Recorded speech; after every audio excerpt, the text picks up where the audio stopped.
All right, welcome back. Whitlock and Wiley. Joining the show now are Fox Sports NBA analysts Jim Jackson and Cuttino Mobley. All right, let's talk some hoops. The Lakers officially introduced Anthony Davis on Saturday. The former Pelican star revealed that he found out he had been traded to L.A. on Instagram.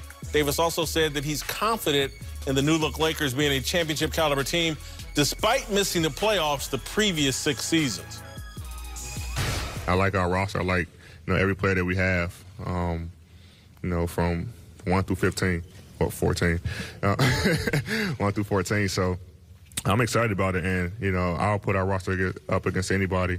I feel like that, in the 7-game series that we'll come out victorious. All right, Marcellus, is that just happy talk, or do you believe AD really believes he'd put their roster up against anybody? Come on, Clips. Happy talk. Come on, Clips. You know this happy talk. This ain't number pep rally. This is LeBron's version of not 3, not 4. And it comes with the territory. When you go to a new team, that excitement.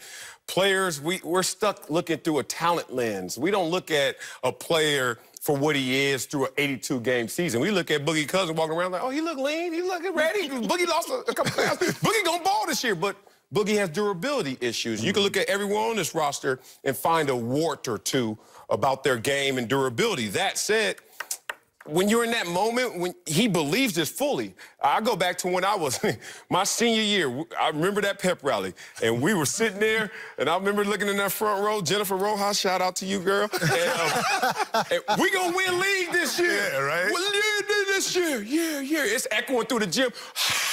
Go Mariners. We were 0-10, bro. You know what I mean? We got tilted every single game, but you believe it. So I think he believes it, but is that the reality? Hell no. Age before beauty. Yeah. No, listen. Okay, I'll take that. You and Jason something else. Y'all know that? Something else. We're getting this started early, man. Anyway, so, yeah, I'm with you. I think you have from Avery Bradley to let's go, Rondo. A lot of those guys don't stay healthy the whole year. That's one thing. Yeah. So it is happy talk for me. But again, you still have somebody as dominant like Anthony Davis who can play and guard 1 through 5. And you have LeBron James, you have Kuz. I think Kuz is the key to their team. If Kuz comes back with better shot selection and be able to guard wings, I think they have a good chance. I believe he does believe it because he specified really in the 7-game series, not the complete season. Right. See, for me, and we talked about this last week, to me, it's the health of the team and how you figure it out because you think about load management, AD is really not going to play probably 65 to 70 games maybe. You cut LeBron back a little bit more, Rondo back.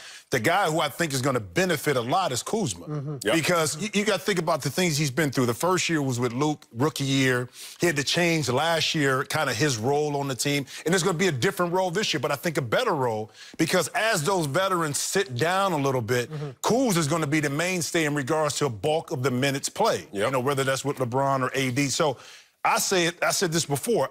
You put their roster up during the regular season, you have all those questions. Injury history and everything like that and load management. But when you start to break it down, if they're healthy enough going into a playoff series, the experience that they have championship-wise with Rondo, with Danny Green, with LeBron, that is a different outlook when you go into a 7-game series. Breathe. All the qualifiers you just gave me is why this probably won't work. Why? Therefore, this won't stack up against all other rosters. Why? Because when you have to go into a season with your whole ambition based on everything working in your favor, it usually doesn't. So then Clippers got to do it? They go load manage Kawhi. And they go load manage Paul George is coming off a shoulder. You see what I'm saying? They go do the same thing. No, but they also have the depth. They have the best bench. Well, no, I love the bench in which they have. Right. But again, and the pieces fit. And the pieces fit. But I think what you have, the infrastructure for the Clippers are better. Okay?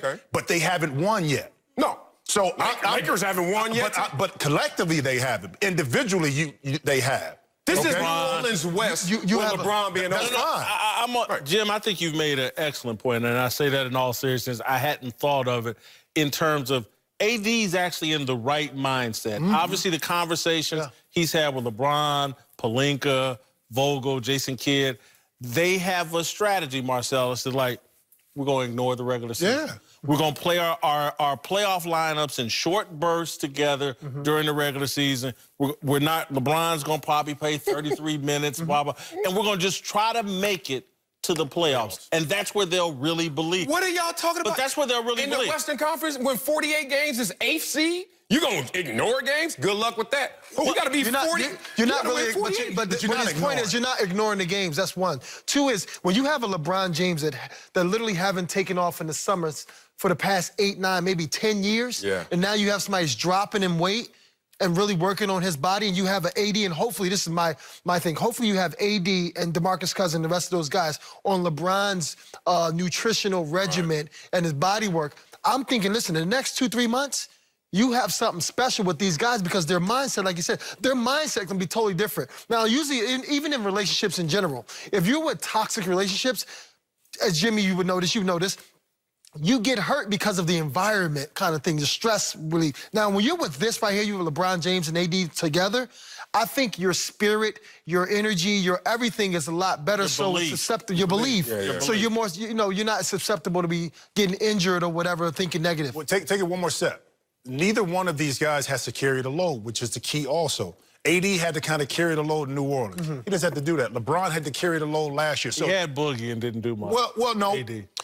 Well, he had... They did pretty well. They did pretty well in the playoffs with Rondo. But here's the thing. I think that helps from a mental perspective, too, that they don't have to go out and try to do everything. But Boogie got hurt. Well, when in New Orleans, he did. No, in New Orleans, he got hurt. So when he went to the playoffs, he didn't have him. You know what I'm saying? So at the end of the day, now you have AD with the LeBron James and maybe hopefully a more 4 or 5 month that's conditioned Boogie Cousins. Look, Jim, again, you made a great point, and it speaks to mindset of they quickly transition, and AD's had to transition because so far this has probably been a nightmare scenario for AD. He thought Kawhi was coming. He sacrificed $4.5 million. He don't even get the jersey he was promised. It's been a series of L's he's taken, and clearly they've said, hey, look, man, we got a new strategy. We're going to make it to the playoffs, and if we do healthy, we're going to be a problem. I have a problem with that because, one, they have the oldest active roster in terms of age. 2, in the West, a lot of teams got better. Yeah, we could say what we want. A lot of teams got better, and they're young and better. So that means they're not going to take those games off and give you games when you want to go out there. You still have a mental edge. But 3... AD got to believe in this squad. He helped build this. He helped pay for the squad. That $4 million he gave up. Oh, no, Kawhi. He rooted for Kawhi for $4 million. He bought these players that got problems, and he knows it, but he got to believe in it. All right, coming up, Patrick Mahomes has some pretty legendary throws, but wait until you see what he did over the weekend. TV's hottest look at social media. Hurts!